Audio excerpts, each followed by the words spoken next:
It's my honor to welcome Prime Minister Netanyahu to the White House. A very special man. He's done a great job. I want to begin by expressing our condolences to the Prime Minister and the people of Israel for the horrific Hamas rocket attack on Israeli homes this morning, which wounded 7 civilians at least, including numerous children. Our prayers are with our friends in Israel as they carry out an incredible way of life in the face of great terror. The United States recognizes Israel's absolute right to defend itself. The despicable attack this morning demonstrates the significant security challenges that Israel faces every single day. And today I am taking historic action to promote Israel's ability to defend itself and really to have a very powerful, very strong national security, which they're entitled to have. In a moment, I will sign a presidential proclamation recognizing Israel's sovereign right over the Golan Heights. The state of Israel took control of the Golan Heights in 1967 to safeguard its security from external threats. Today, aggressive action by Iran and terrorist groups in southern Syria, including Hezbollah, continue to make the Golan Heights a potential launching ground for attacks against Israel, very violent attacks.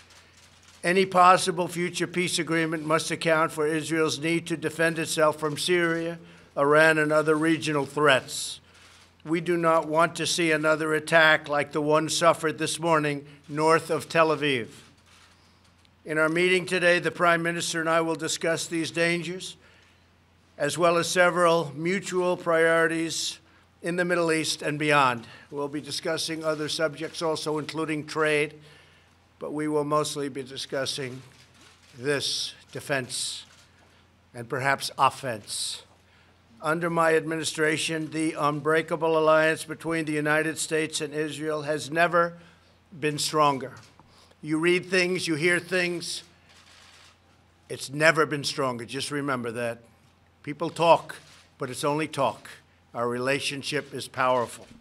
At this moment, the American Embassy stands proudly in Jerusalem, the capital the Jewish people have established, and they've wanted the embassy for many, many years, for many decades, and frankly, through many presidents. And we got it done. Not only did we get it done, we also got it built at a slight cost saving, like about $1 billion cost saving. And I want to thank Ambassador David Friedman for the job he's done, and Jason Greenblatt and Jared and everybody. They worked so hard together, so I want to thank you all. Thank you very much, Ambassador. You enjoying it? Thank you. And you love Israel? And America. Good. And America. I was waiting for him to say that. We have defeated the caliphate in Syria. We have withdrawn from the horrible Iran nuclear deal and imposed the toughest ever sanctions, and these are by far the toughest ever on the Iranian regime. It's having a big effect. Iran is not the same country that it was when I took office. The day I took office, we had threats all over the Middle East and beyond. Iran is a much different place right now than it was. As I said during my State of the Union address, we will not avert our eyes from the dictatorship that chants death to America, death to Israel, and calls for genocide against the Jewish people. We won't let them even consider that. We will confront the poison of anti-Semitism through both our words and, maybe even more importantly, our actions. In the last century, humanity witnessed the horrific consequences of anti-Semitism and a world without a Jewish homeland.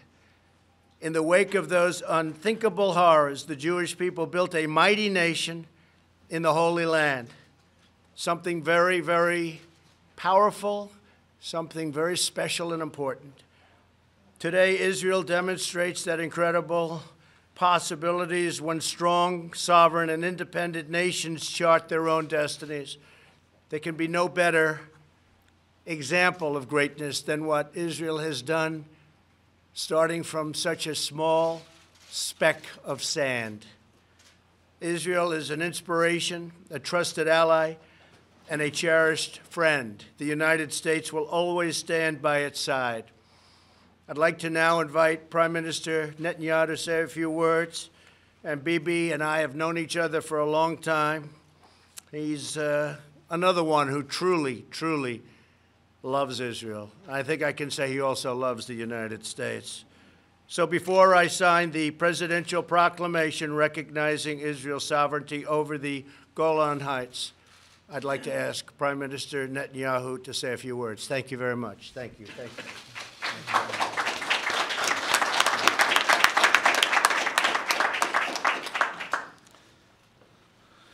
Mr. President, our dear friend Donald, you have shown consistently incredible support for Israel, for our right to self-defense.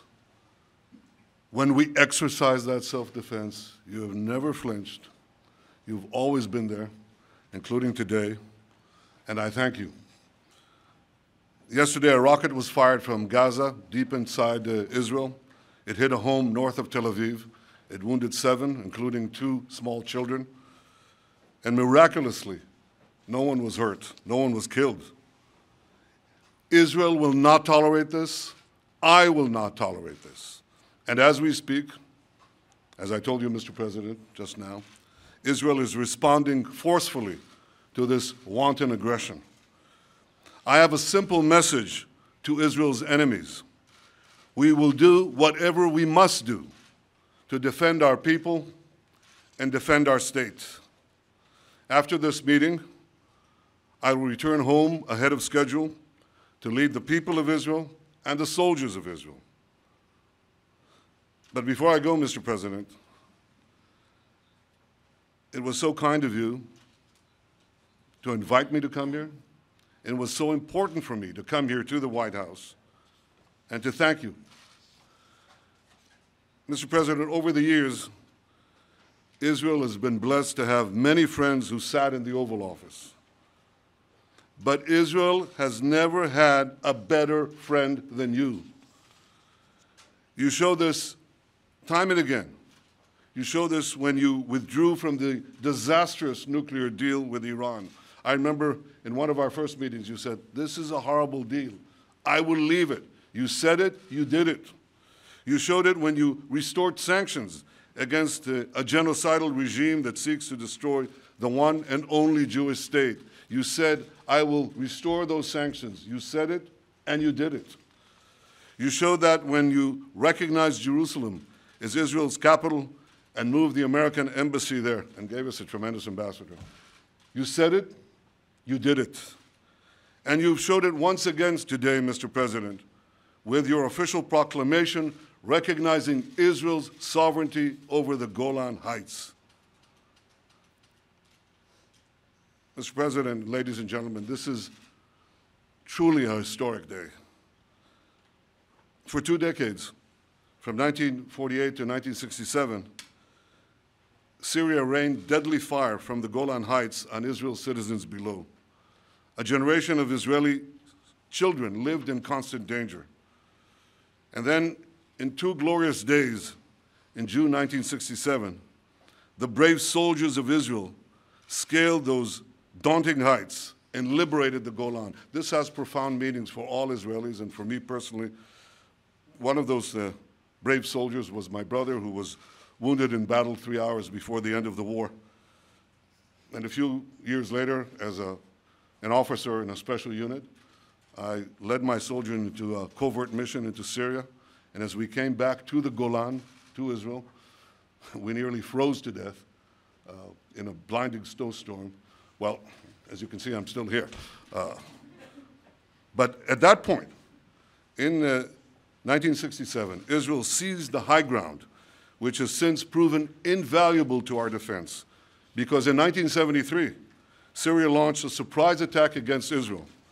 And those same Golan Heights proved to enable us to absorb the initial attack. It was a horrific attack, and successfully counterattack the invading Syrian forces. Within 3 weeks, we were at the gates of Damascus. Outmanned, outgunned, our brave soldiers triumphed after one of the hardest fought tank battles in our history. But while Israel won those 2 wars, we would have to wait nearly half a century until this moment here in this room to translate our military victory into a diplomatic victory. And that is why, Mr. President, your decision to recognize Israel's sovereignty on the Golan Heights is so historic. Your recognition is a twofold act of historic justice.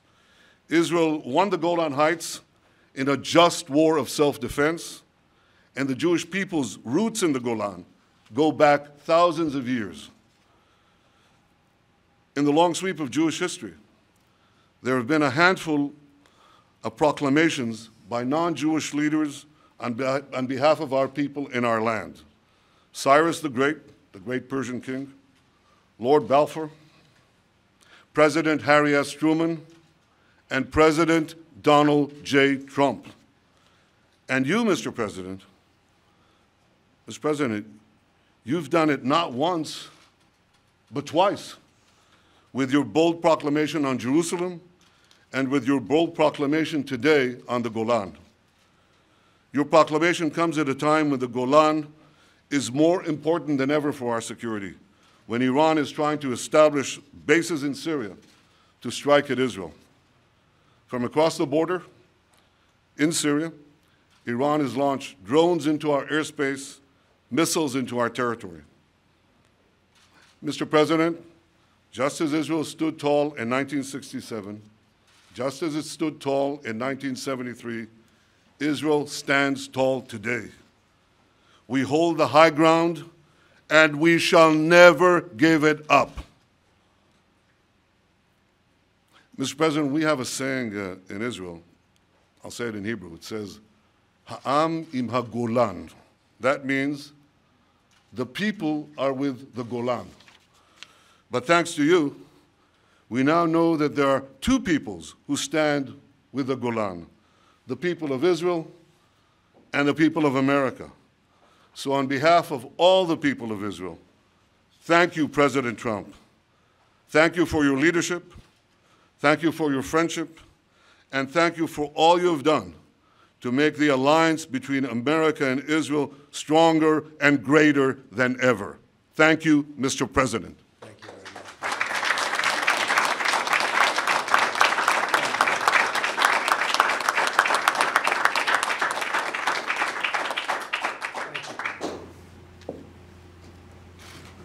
Thank you very much. That was beautiful.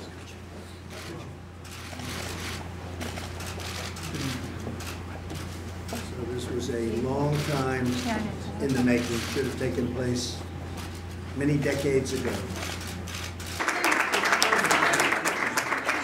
Mr. President, After signing this proclamation, after recognizing Jerusalem, will your deal of the century include separation of Jerusalem? Will you give Palestinians? we're talking right now, we're talking about this. Thank you very Will much. Israel Thank you, have to everybody. pay something Mr. in order to President, have this? Do you want to see Prime Minister Mr. President, Netanyahu be the I have next to Prime tell you Minister? that I brought you a case of the finest wine from the Golan. I understand you're not a great wine drinker, but could I give it to your staff? Yes, you And I hope they don't open an investigation on that.